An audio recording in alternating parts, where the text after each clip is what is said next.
हाँ जी, अस्सलाम वालेकुम। आवाज़ आ रही है आपको?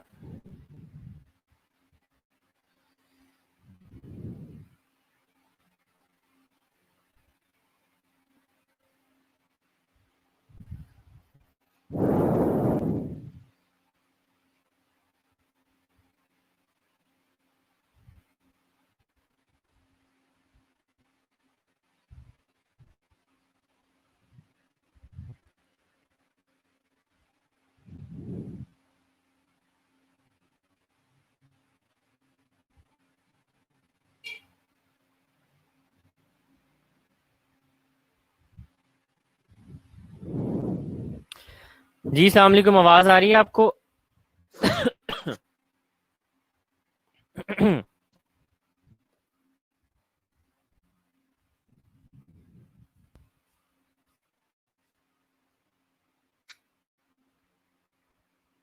Mental health.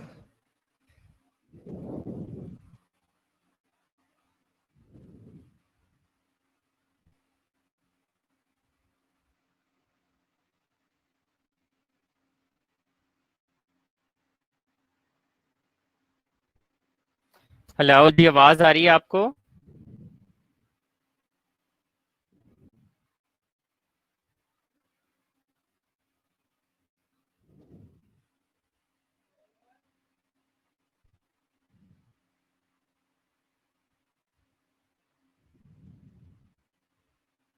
आवाज़ क्लियर आ रही है आपको?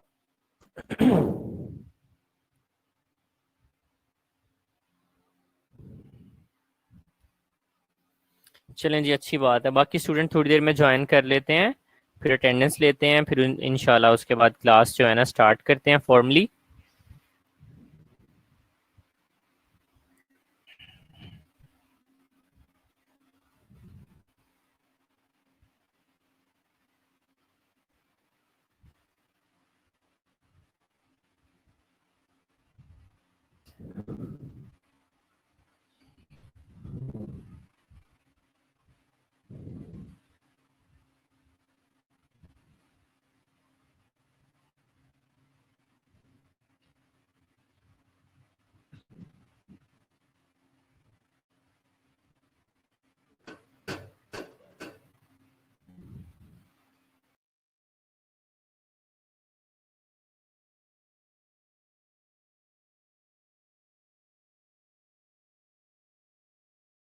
ये बताएं, लास्ट टाइम कहाँ तक पढ़ लिया था हमने?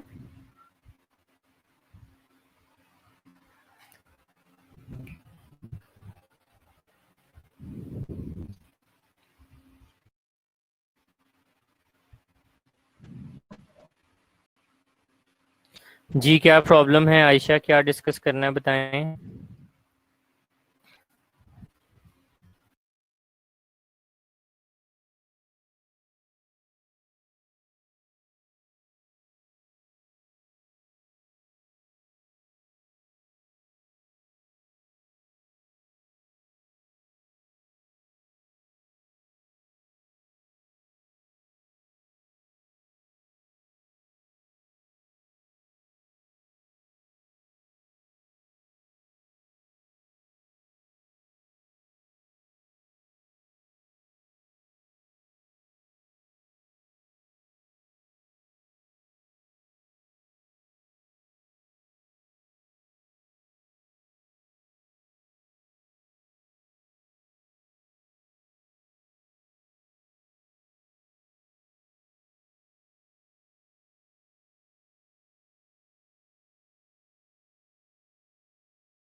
मुझे इस चीज़ का आइडिया नहीं है आयशा, इलेक्टिव के बारे में, क्योंकि मैं तो कॉलेज मेरा जाना आना जाना नहीं है बिल्कुल भी। तो मैं तो मुझे तो नहीं आइडिया इस चीज़ का ना। अगर मैं कॉलेज जाऊं तो फिर मुझे आइडिया हो, लेकिन अनफॉर्चुनेटली कॉलेज आजकल जाना नहीं हो रहा, मुझे घर से ही क्लासेस लेनी होती हैं, तो इन चीज़ों का कोई आइडिया नहीं है मुझे। तो इस बारे में मैडम जुबैदा जो हैं वही बेस्ट बेस्ट गाइड कर सकती हैं, मैडम जुबैदा आप लोगों को।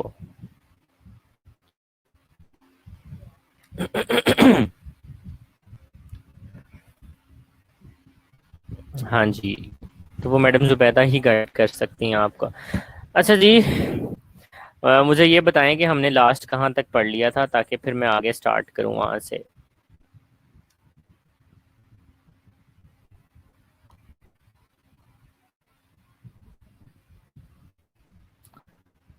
जी, क्लास लास्ट हमने कहाँ तक पढ़ा था बताएं, और लास्ट क्लास में कितने स्टूडेंट थे ये भी बताएं ज़रा।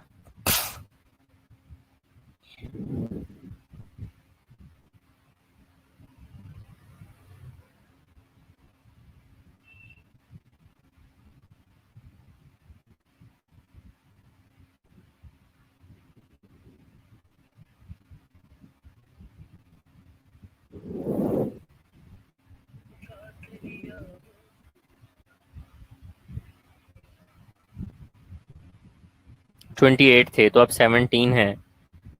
चलो कोई लास्ट करते हैं फिर अब।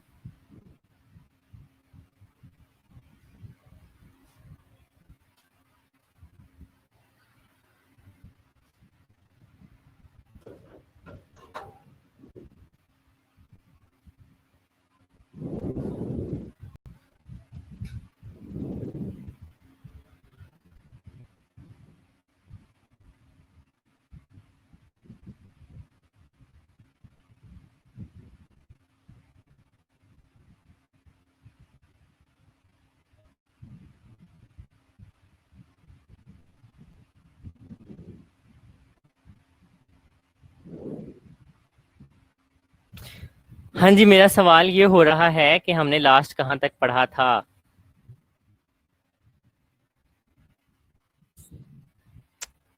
लास्ट हमने कहाँ तक पढ़ा था ये मुझे बताएं।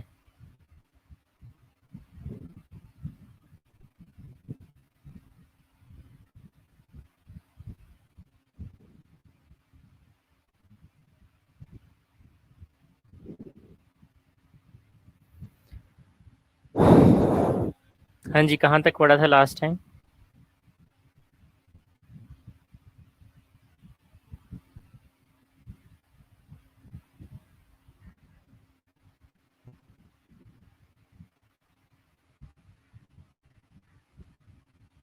जी क्लास रोल कहाँ तक पढ़ लिए थे। फंक्शन पढ़ने थे ना आज हमने, हाँ।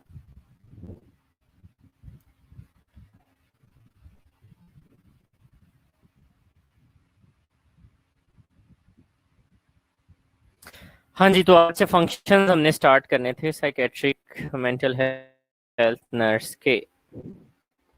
सो हम स्टार्ट करते हैं फंक्शंस। सो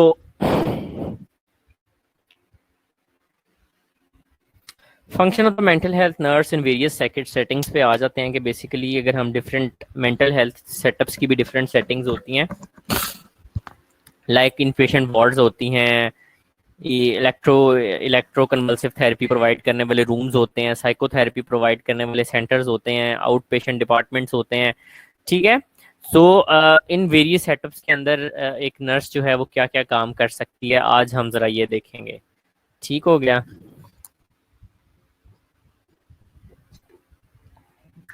चलें। Any how, in patient psychiatric ward के अंदर नर्स के क्या क्या काम हो सकते हैं। नॉर्मल से वही काम हो सकते हैं जो हमने केयर प्रोवाइड करने वाली एक्टिविटी है वो सारी की सारी करनी है। सुंबल कह रही हैं कि सर स्टोरी भी सुना दें फंक्शन से रिलेटेड, फिर याद हो जाता है। अच्छा जी, फंक्शन से रिलेटेड मेरी कोई स्टोरी नहीं है, क्योंकि फंक्शन से रिलेटेड कोई स्टोरी बनाई नहीं ना जा सकती, तो फंक्शन होते हैं, तो फंक्शंस को हमें ऐसे ही थोड़ा सा बियर करना पड़ेगा। फंक्शन थोड़े से बोरिंग से हैं, लेकिन ये सारे के सारे फंक्शंस हमें पता हैं और हमें आते हैं। एक दफ़ा हमने बस इनको रिव्यू करना है तो हमें पता चल जाना है कि क्या क्या फंक्शंस जो है वो परफॉर्म किए जाते हैं, ठीक है। सो इन पेशेंट साइकेट्रिक वार्ड के अंदर provide for environment safety including protecting the patient and other from the injury. तो इन पेशेंट जो डिपार्टमेंट होते हैं ना साइकेट्रिक के, उनके अंदर कोई नॉर्मल किस्म के छोटे मोटे बीमारियों के साथ, साइकेट्रिक बीमारियों के साथ पेशेंट्स नहीं रखे जाते हैं। यहाँ पे एडवांस किस्म की साइकेट्रिक इलनेस के साथ पेशेंट होते हैं। कुछ पेशेंट्स जो है होते हैं वो अपने आप को नुकसान पहुंचाना चाहते हैं, कुछ दूसरों को नुकसान पहुंचाना चाहते हैं। तो इस तरह के पेशेंट्स होते हैं यहाँ पे। तो लिहाजा हमारा सबसे पहला और बेसिक काम जो है वो ये होता है कि ना तो पेशेंट को किसी से नुकसान हो, ना पेशेंट अपने आप को नुकसान पहुंचा पाए, और ना पेशेंट की वजह से किसी और पेशेंट को या हमें नुकसान हो। तो सबसे पहला इन पेशेंट डिपार्टमेंट के अंदर ये काम है। Next is about performing psychosocial high risk and physical assessment. तो अगला काम है, हमें साइकेट्रिक असेसमेंट करनी आनी चाहिए। हाँ जी, सुसाइड अटेम्प्ट करने वाले। सो अगला काम क्या है कि हमें साइकोलॉजिकल असेसमेंट करनी आनी चाहिए। जैसा कि हम फिजिकल असेसमेंट पढ़ते हैं उसी तरह से वो भी की जाती है, और उसके साथ में कुछ न्यूरोलॉजिकल असेसमेंट के ऊपर खास फोकस किया जाता है। और एक होती है जी मेंटल स्टेटस एग्जामिनेशन, हाँ MSE कहते हैं, या फिर एक होती है मिनी मेंटल स्टेटस एग्जामिनेशन। वो इंशाल्लाह ताला हम नेक्स्ट जो है चैप्टर में वो डिस्कस करेंगे कि मेंटल स्टेटस एग्जामिनेशन क्या होती है, कैसे करते हैं। तो जो मेंटल स्टेटस एग्जामिनेशन है वो करना भी हमारी ड्यूटी होती है, और उसके ऊपर हमें पूरा अबूर होना चाहिए। Next is promotion of self care activities. Mostly जो साइकेट्रिक पेशेंट होते हैं ना, वो हमारी मदद की ज़रूरत होती है उन्हें। वो अपने काम खुद से नहीं कर सकते, अपने फैसले खुद से नहीं ले सकते। आपने बहुत सारे साइकेट्रिक पेशेंट्स या पागल जिनको कहा जाता है वो आपने बाहर फिरते हुए देखे होंगे। उनको कोई अपनी हाइजीन का ख्याल नहीं होता और किसी चीज़ का ख्याल नहीं होता। तो उनको इस तरह की केयर की भी ज़रूरत होती है। तो हमने क्या करना है, प्रमोट करना होता है कि वो उनको इंडिपेंडेंस दें और वो अपनी केयर जो है वो किसी ना किसी तरीके से खुद से करना शुरू कर सकें। अगली चीज़ जो है लास्ट वाली, वो भी बड़ी इंपॉर्टेंट है। That is about medication management, कि मेडिकेशन को किस तरह से मैनेज करना है हमने। क्योंकि जो साइकेट्रिक पेशेंट्स को मेडिसिन दी जाती हैं ना, दीज मेडिसिन आर, आप ऐसे कह सकते हैं कि ये बहुत ही ज़्यादा कह सकते हैं आप कि ख़तरनाक होती हैं। इनके साइड इफ़ेक्ट्स बहुत ज़्यादा होते हैं। चलें यहाँ पर एक छोटी सी आपको जो है इंटरेस्टिंग सी बात बता देता हूँ कि जो डिप्रेशन में लोग होते हैं ना, डिप्रेशन हमने बड़ा सुना है। अभी पिछले दिनों एक एक्टर था इंडिया का, सुशांत सिंह राजपूत, तो उसकी डेथ को लेके हमने बड़ा सुना ना, ठीक है। तो डिप्रेशन जो है ना, डिप्रेशन का पेशेंट बाज़ औक़ात वो इतना डिप्रेस हो जाता है, इतना स्लो हो जाता है कि उसके अंदर इवन इस चीज़ का भी नहीं रहता कि वो खुद उठ के जो है ना खुदकुशी कर सके, कि उसको पिस्टल मिल गई है और वो उससे खुदकुशी करना चाहता है। तो बाज़ औक़ात उसके अंदर इतनी हिम्मत नहीं आती, या वो इतना लेजी हो जाता है कि वो अपनी जो है ना अटेम्प्ट, सुसाइडल अटेम्प्ट करने की भी उसके अंदर वो नहीं होती। लेकिन जब उनको जो ये मेडिसिन हैं डिप्रेशन को ट्रीट करने वाली, एंटी डिप्रेसिव मेडिसिन दी जाती हैं, तो वो क्या करते हैं, उनके अंदर थोड़ी सी एनर्जी आती है और वो उन्हीं मेडिसिन को खा के जान दे देते हैं अपनी। वो मेडिसिन थोड़ी सी अगर ओवरडोज हो जाए तो वो जाहिर है बॉडी के लिए हैजर्डस होती हैं, प्रॉब्लमेटिक होती हैं, तो वो उन्हीं को खा के जान दे देते हैं। तो इसीलिए मेडिकेशन मैनेजमेंट बड़ी ज़रूरी होती है साइकेट्रिक पेशेंट्स के अंदर। एक तो इसके साइड इफेक्ट बड़े होते हैं, और दूसरा ये थोड़ी सी लीथल किस्म की मेडिसिन होती हैं। अच्छा जी, असिस्टिंग फॉर सोमैटिक थेरेपीज के अंदर वही थेरेपीज आ जाती हैं जो कि बॉडी के ऊपर थेरेपीज दी जाती हैं, जैसा कि आपको इलेक्ट्रोकन्वल्सिव थेरेपी का नाम सुना होगा। अच्छा जी, ये मुझे नहीं पता कि मर्डर था, वो सुसाइड था, ये क्या था। जो न्यूज़ में सुना वो भी बताया मैंने। हाँ, न्यूज़ वाले बहुत आते हैं, ठीक है। अच्छा जी, नेक्स्ट आ जाते हैं assisting for somatic therapy. Somatic therapy वो होती है, होती है बॉडी, जो थेरेपीज के अंदर बॉडी इन्वॉल्व हो। ईसीटी होती है, इलेक्ट्रोकन्वल्सिव थेरेपी, तो उसके अंदर भी हमें असिस्ट करना होता है। Accurately observing and documenting the patients behaviour. तो जैसे डॉक्यूमेंटेशन हमारी नॉर्मल केयर के अंदर इंपॉर्टेंट है, इसी तरह साइकेट्रिक केयर के अंदर भी इंपॉर्टेंट है।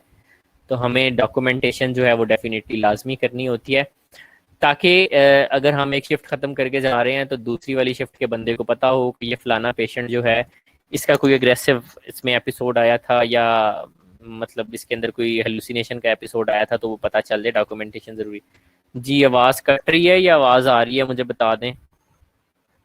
मुझे भी एक मैसेज आया कि आवाज कट रही है, सो अगर कट रही है तो बता दें। अच्छा, चले मैं इसको करता हूँ।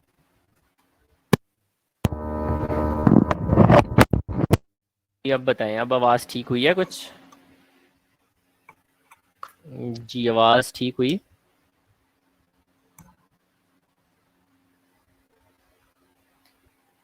जी आवाज का बताएं।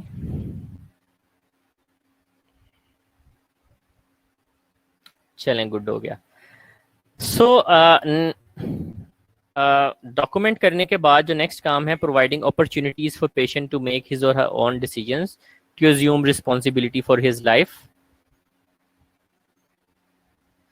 ठीक है, तो फिर हमने क्या करना है, पेशेंट को ठीक करना शुरू कर देना है, उसकी थेरेपीज करना शुरू कर देनी है, ताकि वो अपनी जो लाइफ के डिसीजंस हैं वो दोबारा से खुद लेना शुरू करे, वो जो उसकी मेंटल इलनेस थी वो दूर हो, और उसके ऊपर से हमारी डिपेंडेंसी जो है वो ख़त्म हो सके। ठीक है जी। अच्छा जी, नेक्स्ट आ जाते हैं। So participation in various therapies, psychotherapy, behavioural therapy, group therapy, play therapy, family therapy, individual interaction, formal informal group situations, role play, advocating on the patient's behalf. तो वार्ड में रहते हुए हमें ये थेरेपीज भी परफॉर्म करनी पड़ सकती हैं। अगर आप हाईली क्वालिफाइड हैं, कोई आपने मास्टर्स डिग्री की हुई है साइकेट्री के अंदर, या फिर कोई डीएनपी किया हुआ आपने, तो आप जो है डायरेक्ट साइकोथेरेपी भी पेशेंट को प्रोवाइड कर सकते हो। और बहुत सारी थेरेपीज हैं, बिहेवियरल थेरेपी है, ग्रुप थेरेपी है, प्ले थेरेपी है, फैमिली थेरेपी है। इसको इंशाल्लाह ताला ये सारी थेरेपीज जब हम साइकेट्रिक ट्रीटमेंट्स पढ़ेंगे तो उसके अंदर डिस्कस करेंगे। तो ये आप इंडिपेंडेंटली भी वार्ड के अंदर पेशेंट को प्रोवाइड करते हो। Next is delivering psycho education. Psycho education is about patient को उसकी बीमारी के बारे में बताना, पेशेंट को उसके ट्रीटमेंट की बारे में बताना, और पेशेंट को जनरल जो ज़िंदगी की चीज़ें हैं उनके बारे में एजुकेट करना है साइको एजुकेशन। दूसरा, उनको रिस्क फैक्टर्स के बारे में गाइड करना कि किस तरह से मेंटल प्रॉब्लम से जो है ना बचा जा सके। Last but not the least, in patient department, counselling the patient and family members. तो काउंसलिंग करना, काउंसलिंग क्या होती है वैसे? जी, काउंसलिंग क्या होती है, जवाब दें।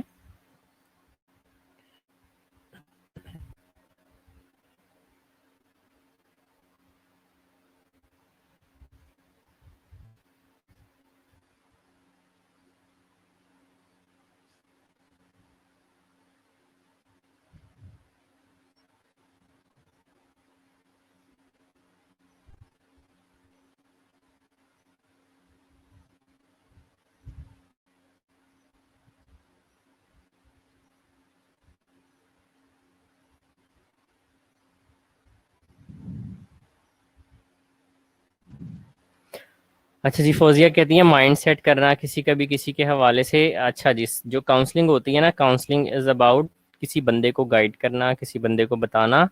हम उसके बिहाफ पे उसका प्रॉब्लम नहीं सॉल्व करते, लेकिन उसको अल्टरनेटिव्स बता देते हैं, या उसे कन्विंस कर लेते हैं कि उस अपने उसके उसके प्रॉब्लम का जो है वो क्या सोल्यूशन हो सकता है। ठीक है, तो इसको हम कहते हैं काउंसलिंग। कन्विंस करना is motivation, counselling is different. Counselling is about जब आप किसी को समझाते हैं और उसको अल्टरनेटिव्स देते हैं, और वो अल्टरनेटिव्स में से अपने लिए जो अल्टरनेटिव है उसको कर लेता है। अच्छा जी, और क्या क्या कर सकते हैं आप इन पेशेंट के अंदर, इन पेशेंट यूनिट के अंदर आप और ये कर सकते हैं, cooperating with other professional in various aspect of the patient care. तो आपके साथ साइकोलॉजिस्ट, साइकेट्रिस्ट सारे लोग काम कर रहे होते हैं, तो उनके साथ आपने कोऑपरेट करना होता है।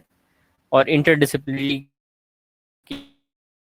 केयर जो है वो लेके चलनी होती है, जो कि बहुत ही ज्यादा जरूरी होता है साइकेट्रिक पेशेंट के। तो जो साइकेट्रिक पेशेंट होता है उसके लिए इंडिसिप्लिनरी केयर बहुत इंपॉर्टेंट होती है, हम अकेले उसको केयर प्रोवाइड नहीं कर सकते।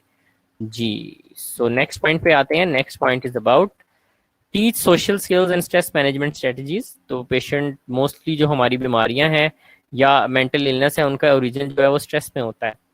ठीक है, स्ट्रेस की वजह से होती हैं वो। तो हमने अपने पेशेंट को टीच करनी होती हैं स्ट्रेटजीज कि किस तरह से उसकी जो मेंटल हेल्थ है उसको बेहतर बनाया जा सकता है, और वो किस तरह से स्ट्रेस, जो लाइफ के छोटे मोटे स्ट्रेस आते हैं उनको कैसे कोप किया जाता है। क्योंकि मोस्टली मेंटल इलनेसेस होती हैं वो एग्रीवेट होती हैं या इंक्रीज होती हैं स्ट्रेस की वजह से। ठीक है। अच्छा जी, नेक्स्ट है teaching social skills. Social skills क्या होती हैं? रोजमर्रा के काम करना, लोगों के साथ रिलेशंस कैसे बनाने हैं, रिलेशंस को कैसे मेंटेन करना है, लोगों के साथ डीलिंग्स कैसे करनी है, तो ये सोशल स्किल्स कहलाती हैं। तो जो मेंटली इल पेशेंट्स होते हैं उनको सोशल स्किल्स की भी बहुत ज़्यादा ज़रूरत पड़ जाती है। अगली चीज़ है जी discharge planning and community referral and follow up care.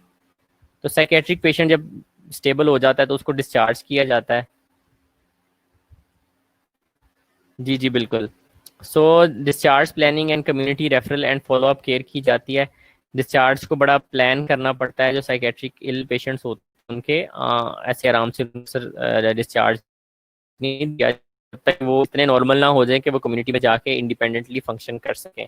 अगर वो कम्युनिटी में इंडिपेंडेंटली फंक्शन ना कर सकें तो उस वक्त तक हम उन्हें डिस्चार्ज नहीं करते। जब डिस्चार्ज किया जाता है तो उनकी बहुत सारी चीज़ों का ख्याल रखा जाता है।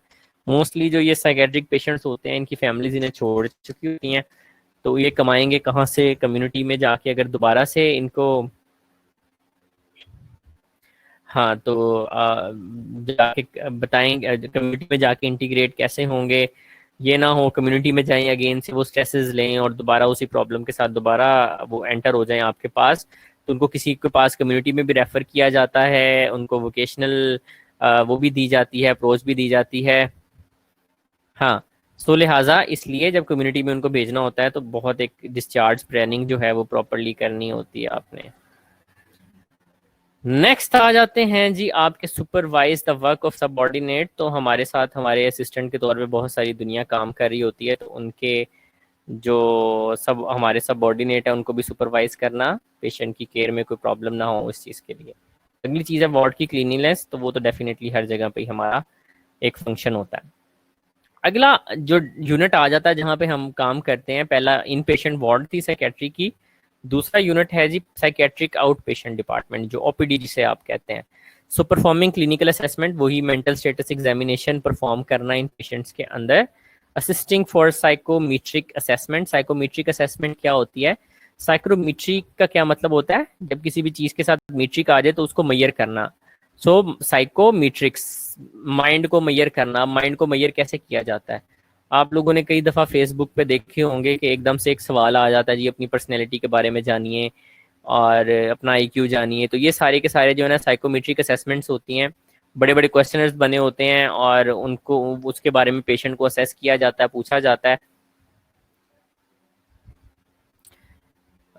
जाता है और उसके बाद उनकी मार्किंग की जाती है और उन नंबरों को टोटल किया जाता है और उसके बाद अंदाज़ा लगाया जाता है कि पेशेंट की ये वाली डोमेन जो है उसमें क्या सिलसिला है, ठीक है या नहीं है।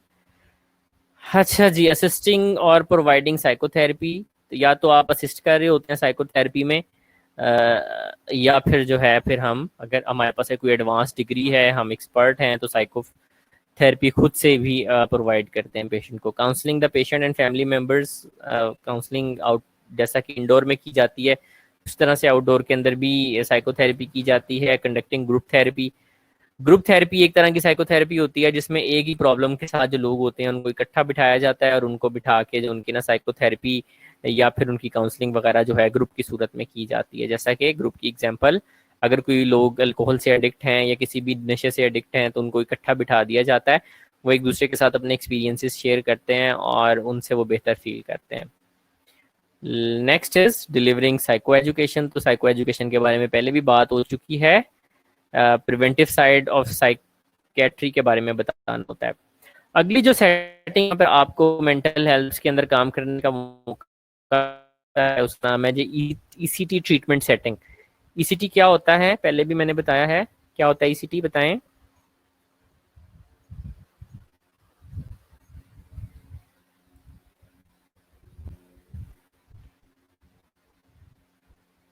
हम्म, हाँ जी बताएं जी। ईसीटी क्या होता है? ईसीटी अब मैंने बताया भी था पहले। What is ECT? Electroconvulsive therapy. तो मोस्टली ये डिप्रेशन के पेशेंट्स में इलेक्ट्रोकन्वल्सिव थेरेपी की जाती है, जो उनको शॉक्स लगाए जाते हैं सर के ऊपर इलेक्ट्रोड लगा के, ताकि उनका जो मूड है उसको किसी तरह से एलिवेट किया जा सके।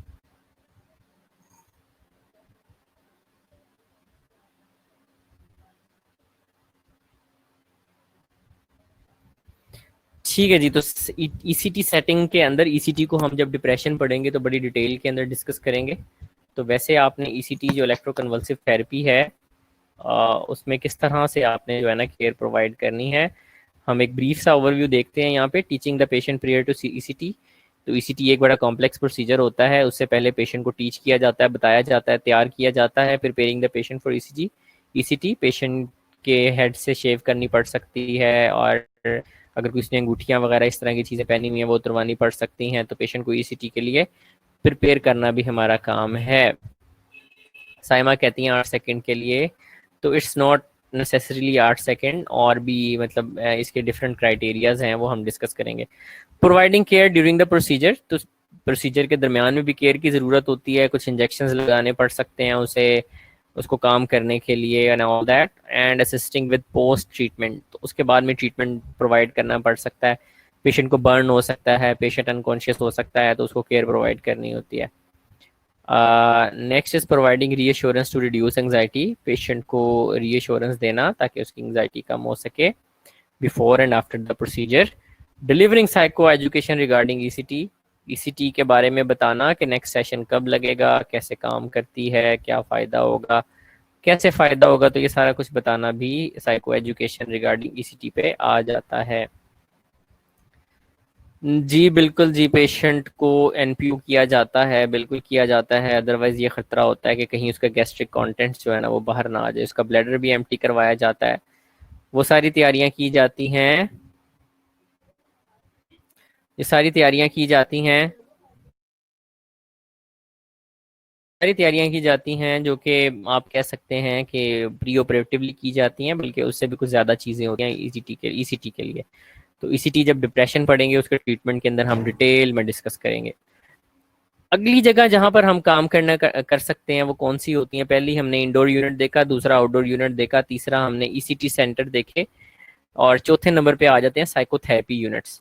तो साइकोथेरेपी यूनिट्स बने होते हैं कुछ आउटडोर या इंडोर सेटअप्स के अंदर। वहाँ पे एक या दो लोग बैठे होते हैं, पेशेंट आता है, उसको काउच के ऊपर बिठा के साइकोथेरेपी का सेशन दिया जाता है, और उसके बाद पेशेंट को भेज दिया जाता है।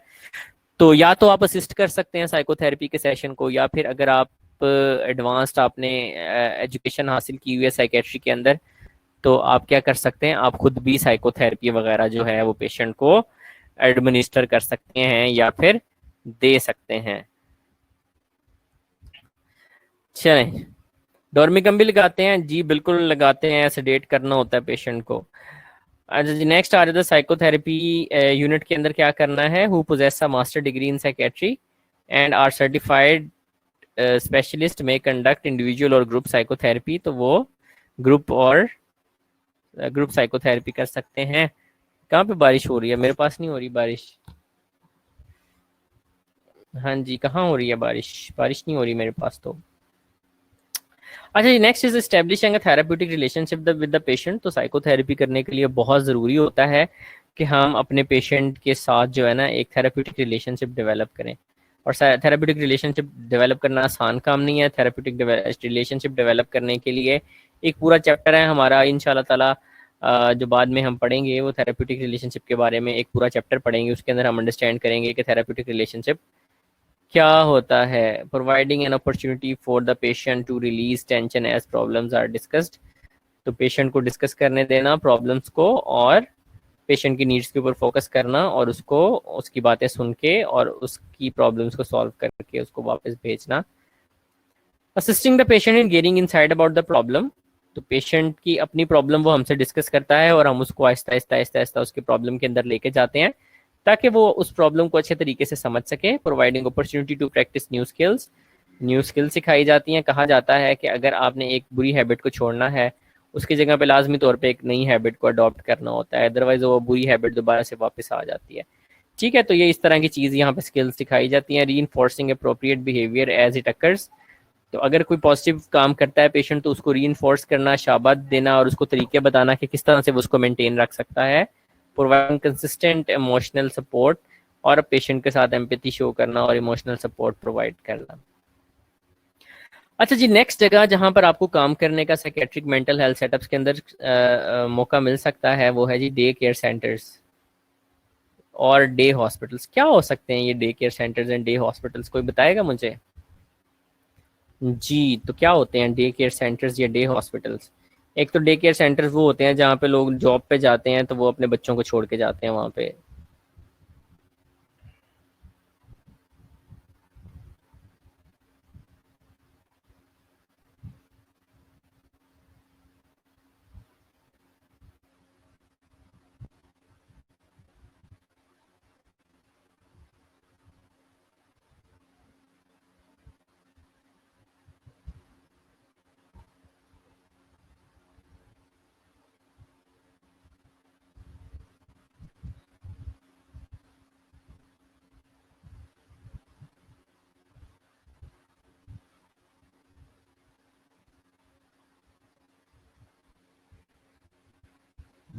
अच्छा जी, साइमा कहती हैं जो सिर्फ दिन में पेशेंट्स को ट्रीट करते हैं नाइट इवनिंग में क्लोज होते हैं। ऐसा क्यों होता है? दिन में किन पेशेंट्स को ट्रीट करने की जरूरत पड़ सकती है?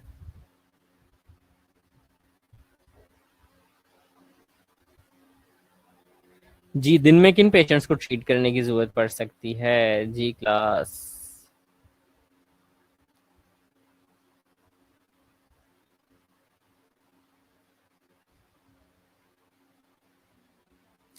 वेरी गुड शाहिदा, सही है। जहाँ ऐसे पेशेंट्स को काम भी दिया जाता है तो कुछ पेशेंट्स होते हैं जिनको अंडर ऑब्जर्वेशन रखने की ज़रूरत होती है, उनको थोड़ा री इन्फोर्स करने की ज़रूरत होती है, नॉर्मल कम्युनिटी के अंदर वो काम नहीं कर सकते हैं, तो वहाँ पे उनको दस्तकारी वगैरह या वहाँ पे बैठ के काम करने वाले काम भी दिए जाते हैं, वो वहाँ पे आते हैं, उनका काम, उनको काम भी दिया जाता है, उनको उस काम के पैसे भी दिए जाते हैं। इसके अलावा उनको साइकेट्रिक केयर भी प्रोवाइड की जाती है, मेडिसिन एडमिनिस्टर की जाती है, साइकोथेरेपी दी जाती है और उनके अंदर पॉजिटिव चीज़ें जो हैं वो री इन्फोर्स की जाती हैं। सो इनको डे केयर सेंटर्स और डे हॉस्पिटल्स का नाम दिया जाता है। दिन में हॉस्पिटल पेशेंट वहाँ पे आता है, काम शाम करता है, अपनी केयर करवाता है और वापस चला जाता है घर रात को। इस तरह से पेशेंट अपने कम्युनिटी के साथ भी अटैच रहता है और अपनी जो एक केयर चल रही होती है उसके साथ भी अटैच रहता है। In day treatment programme patient return home at night, रात को घर वापस चले जाते हैं। प्रमोटिंग परफॉर्मिंग क्लिनिकल असेसमेंट, यहाँ पर क्लिनिकल असेसमेंट की जाती है, accurately observing and documenting the patients behaviour.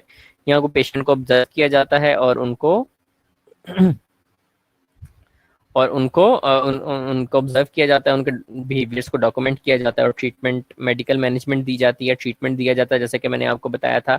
Medicine administer की जाती हैं। टीचिंग सोशल स्किल्स सिखाई जाती हैं, रिलेशनशिप कैसे बिल्ड करने हैं, अपनी मनी मैनेजमेंट कैसे करनी है। हाँ, counselling patient and family members, patients और फैमिली मेंबर्स को काउंसिल भी किया जाता है। डिलीवरिंग साइको एजुकेशन के ऊपर मैंने बड़ी डिटेल में शुरू में बात कर दी थी, साइको एजुकेशन इन पेशेंट्स को भी दी जाती है। नेक्स्ट इज प्रोवाइडिंग ऑक्यूपेशनल और recreational therapies and vocational assistance. तो ऑक्यूपेशनल और रिक्रिएशनल के वहाँ पे वो खेलते कूदते भी हैं, एक दूसरे के साथ इंटरेक्ट भी करते हैं।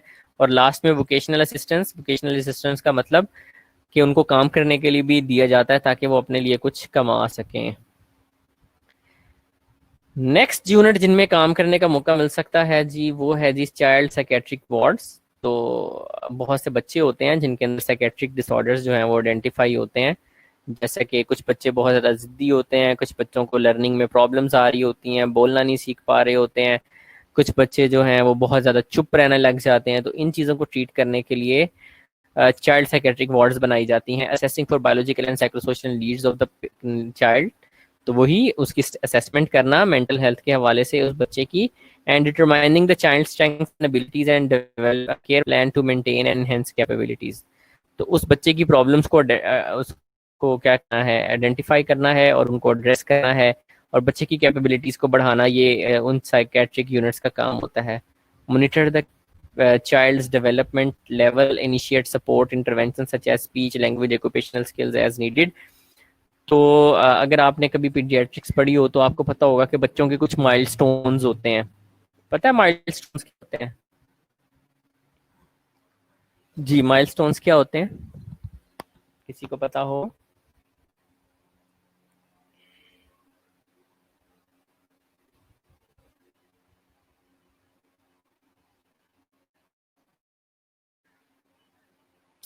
जी माइलस्टोन्स क्या होते हैं, मैं आपसे पूछ रहा हूँ।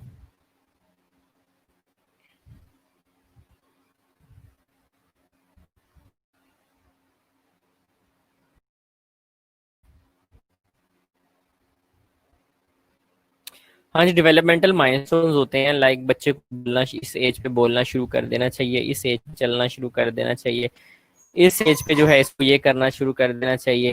ठीक है, तो ये डिफरेंट चीजें होती हैं। अगर बच्चा उन चीजों को फॉलो नहीं कर रहा होता तो उनको एडमिट करवाया जाता है और उनको फिर ट्रेन किया जाता है और वो चीजें उनके अंदर डेवलपमेंट करने के लिए हेल्प की जाती है। ठीक है। अच्छा, प्रोवाइड एडुकेट एनवायरमेंटल स्टिमुलेशन। सो एडुकेट एनवायरमेंटल स्टिमुलेशन का क्या मतलब है कि उसकी एनवायरमेंटल के अंदर ऐसी चीज़ें रखी जाती हैं, जैसा कि एक बच्चा जो मैथ्स में कमज़ोर है तो उसके पास ऐसे खिलौने रख दिए जाते हैं कि वो उनको इस्तेमाल करके जो है अपने अंदर मैथ्स वाली स्किल्स जो है उस वक्त वो डेवलप कर सके। Teach the child adaptive skills such as eating, dressing, grooming and toileting. बच्चे को सिखाया जाता है किस तरह से खाना पीना है, किस तरह से ड्रेसिंग करनी है, अपनी ग्रूमिंग कैसे करनी है और टॉयलेटिंग को कैसे लेके चलना है। नेक्स्ट आ जाता है जी, demonstrate and help the child to practise self care skills. बच्चे को सेल्फ केयर स्किल्स जो हैं वो भी दिखाई जाती हैं यहाँ पे। इसके बाद जो नेक्स्ट चीज है वो है जेनेटिक काउंसलिंग की। किसी को पता है जेनेटिक काउंसलिंग क्या होती है? एनीबॉडी?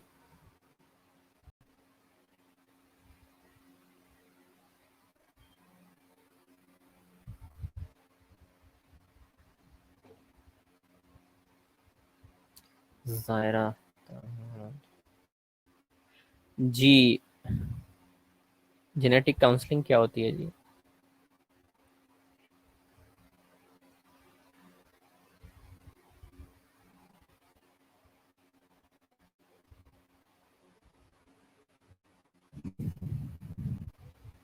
अच्छा, जेनेटिक काउंसलिंग होती है, बाज़ वक़्त कुछ अब नॉर्मल बच्चे पैदा होने लग जाते हैं तो वो फिर पेरेंट्स की जेनेटिक काउंसलिंग वगैरह की जाती है, या फिर अगर कोई नॉर्मल बच्चा पैदा हो जाता है ऐसे पेरेंट्स के लिए तो वो भी उनके लिए ट्रॉमेटाइजिंग होता है, तो उनको जो एजुकेशन देना और ये सारा कुछ करना होता है ये भी इसके अंदर आ जाता है।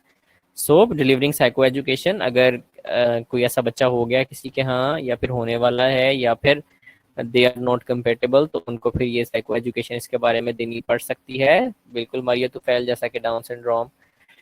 मेडिकेशन मैनेजमेंट, उस बच्चे की केयर करना, मेडिसिन किस तरह से देनी है उसको ये करना, provide emotional support to the parents. Parents को इमोशनल सपोर्ट की ज़रूरत होती है वो उनको प्रोवाइड करना, और participate in the various therapies, behaviour therapy, different therapies उधर की जाती है बच्चों की और पेरेंट्स की। तो वो सारी सारी थेरेपीज के अंदर या तो हम असिस्ट कर सकते हैं या फिर हम क्या कर सकते हैं, या फिर हम जो है खुद से परफॉर्म कर सकते हैं अगर हमारे पास कोई एडवांस डिग्री है रिगार्डिंग दिस थिंग।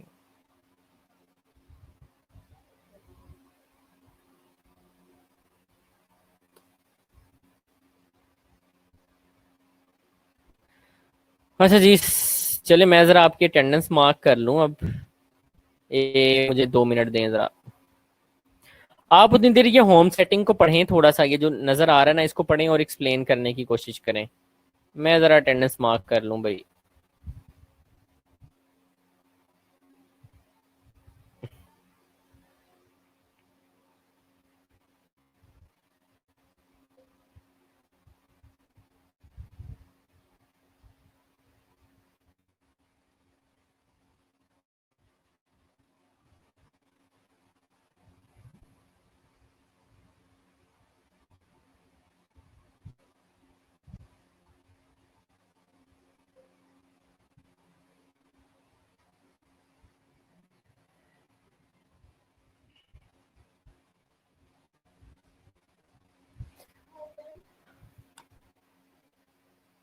हाँ जी।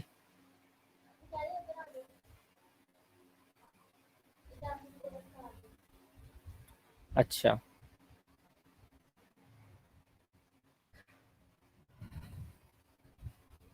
ठीक है, मैंने अटेंडेंस मार्क ली है आपकी वो अटेंडीज वाली लिस्ट में से ही। सो ये ज़रा पढ़ें और फिर मुझे बताएं क्या है।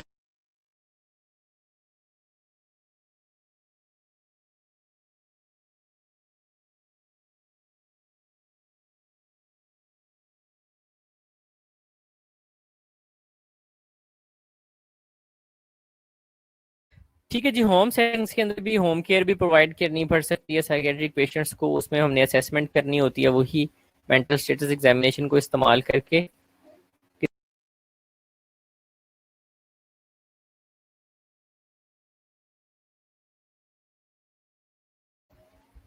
Teaching the patient and family regarding nutrition, exercise, hygiene, and the relationship between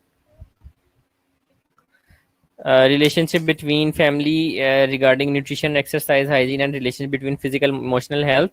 तो पेशेंट को जो है वही अच्छी चीज़ें जो है उसको टीच करनी है कि किस तरह से वो अपनी मेंटल हेल्थ को बेहतर रख सकता है। स्ट्रेस मैनेजमेंट सिखानी है। स्ट्रेस मैनेजमेंट में हम फर्स्ट ईयर में बहुत डिटेल में बात कर चुके हैं, तो मेरा ख्याल है आप लोगों को वो याद होगी क्योंकि अभी तक तो एग्जाम भी नहीं हुए हैं। डेली लिविंग, डेली लिविंग में मनी मैनेजमेंट आ जाती है, पैसों को कैसे मैनेज करना है। फॉर एग्जांपल बैंक अकाउंट्स को कैसे मैनेज करना है, यूटिलिटी बिल्स कैसे देने हैं, अपना बजट कैसे चाहिए। तो ये सारा कुछ जो है डेफिनेटली हमने उनको टीच करना है। मुझे नेक्स्ट क्लास में याद कराइएगा, मैं आपको मनी मैनेजमेंट के हवाले से एक बड़ी इंटरेस्टिंग चीज़ आपसे शेयर करूंगा, अभी टाइम नहीं है। Next is administration of the parental injections. तो बाज़ वक़्त उनको इंजेक्शंस लगवाने की ज़रूरत पड़ती है साइकेट्रिक मेडिसिन की, तो वो इंजेक्शंस हम घर में लगा सकते हैं उन्हें। Venipuncture for laboratory analysis. तो जो लोग होते हैं ना, ये मेंटली सिक पेशेंट्स होते हैं, मैंने आपको बताया कि इनकी मेडिसिन जो है वो बड़ी खतरनाक होती हैं। तो बाज़ वक़्त उन मेडिसिन के लेवल्स को वीकली बेसिस पे मेजर किया जाता है, तो उनकी बार बार सैंपल लेना पड़ता है ब्लड का। So medication management monitor blood levels and sign and symptoms of overdose toxicity, teach on defects and purpose। तो पेशेंट को साइड इफेक्ट्स का वगैरह का बताना, मेडिसिन के। मैंने आपको बताया कि साइड इफेक्ट्स जो है साइकेट्रिक मेडिसिन के बहुत ज़्यादा होते हैं, तो लिहाजा पेशेंट को उसके रिगार्डिंग डेफिनेटली हमें टीच करना होता है। Act as case manager and coordinate an array of services that include physical therapy, occupational therapy, social work, community service। तो क्योंकि हम बेसिकली पिवटल पॉइंट होते हैं अपने पेशेंट के लिहाज से, तो बाज़ का एज अ कोऑर्डिनेटर भी एक्ट करना पड़ता है उसके साइकेट्रिस्ट के साथ, उसके साइकोलॉजिस्ट के साथ, उसके न्यूट्रिशनिस्ट के साथ, जितने भी उसको लोग देख रहे हैं उनके साथ लाइजोन हमें डेवलप करना पड़ता है पेशेंट के बिहाफ पे। Appropriate referral to the community agencies. तो कम्युनिटी एजेंसीज होती हैं, different mental health care setups बने होते हैं कम्युनिटी में, तो वहाँ पे रेफरल देना होता है। वहाँ पे ग्रुप थेरेपीज होती हैं, वहाँ पे डिफरेंट तरह की थेरेपीज होती हैं, उनके लिए डिफरेंट एक्टिविटीज प्लान की जाती हैं। Providing supportive counselling and brief psychotherapy. तो अगर आप हैं तो आप घर में साइकोथेरेपी उसको दे सकते हैं।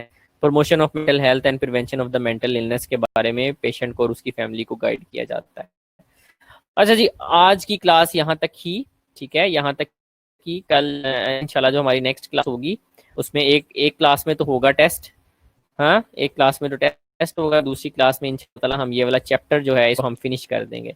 सही है, तो अगर यहाँ तक सवाल है तो उससे पूछ सकते हैं। बाकी आज का लेक्चर फिर हम थोड़ी देर के अंदर जो है ना फिर हम यहीं पे बंद कर देंगे इस लेक्चर को। जी क्लास, जी सवाल है तो बताएं।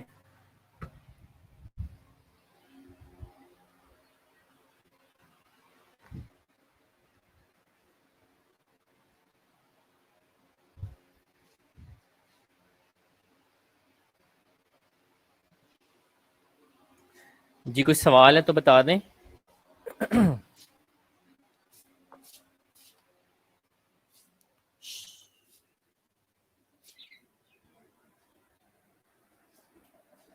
जी कुछ सवाल है तो वो फिर बताएं आप।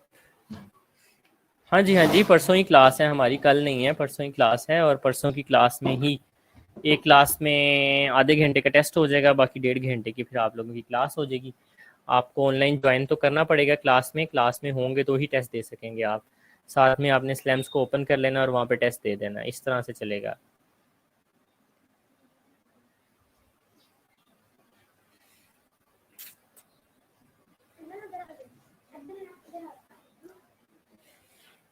जी, सो वाइंड अप किया जाए क्लास को फिर यहाँ पर, क्या कहते हैं,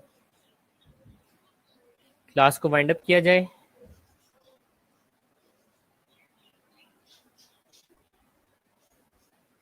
चलें जी, फिर हम नहीं, टेस्ट जो है वो स्लैम्स पे होगा क्योंकि कॉलेज की तरफ से इंस्ट्रक्शंस है मुझे, सोक्रेटिव के ऊपर टेस्ट नहीं होगा आपका। सोक्रेटिव पे मैं जस्ट आपका वो टेस्ट लूँगा जो कि आप सोक्रेटिव के ऊपर मैं आपका टेस्ट लूँगा जनाब, जो आपके फर्स्ट ईयर के टेस्ट हैं, क्योंकि वो डेफिनेटली आप लोग ACCN के अंदर इनरोल नहीं है। आप लोग जो है मेरी इन 2 सब्जेक्ट्स के अंदर इन्वॉल्व है, मेंटल हेल्थ और PD। तो मैं आपके ACCN के जो टेस्ट हैं वो जो पहले 2 सैटरडेज को हैं वो मैं उस पर लूँगा सोक्रेटिव पे।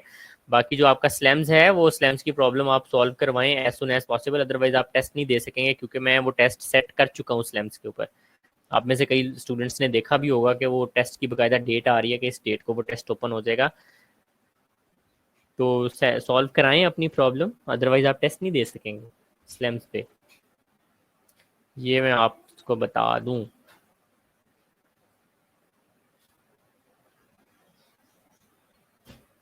तो अपनी स्लैम्स वाली प्रॉब्लम जो है वो डिस्कस कर लें कॉलेज से और उनको कहें कि हमारा टेस्ट होने वाला है।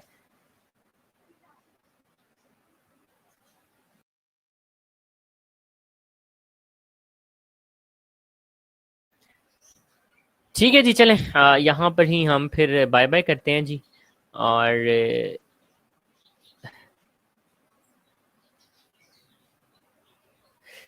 नहीं भाई, सेकंड ईयर के टेस्ट लेने पड़ेंगे। सेकंड ईयर का आपका सिलेबस बहुत लेंथी है, अदरवाइज आप लोग जो हम पढ़ते जाएंगे उसको भूलते जाएंगे, तो मैं नहीं चाहता कि आप लोग इन चीज़ों को भूलना शुरू करें। तो टेस्ट तो मुझे डेफिनेटली साथ साथ लेने होंगे। चले, मैं भी यानी उनसे बात करूंगा कि मैंने टेस्ट लेने हैं और कुछ लोगों का नहीं है, लेकिन सेकंड ईयर के टेस्ट आपके साथ साथ ही चलेंगे। ये नहीं कर सकता मैं। अभी तो मैंने आपको बड़ी आसान आसान से और सिंपल सिंपल सिंपल से इंट्रोडक्टरी चैप्टर्स पढ़ाए हैं। इनके टेस्ट जो हैं वो साथ साथ ही होंगे, अदरवाइज बाद में फिर आप लोगों ने भूल जाना है, इससे मसला ये है।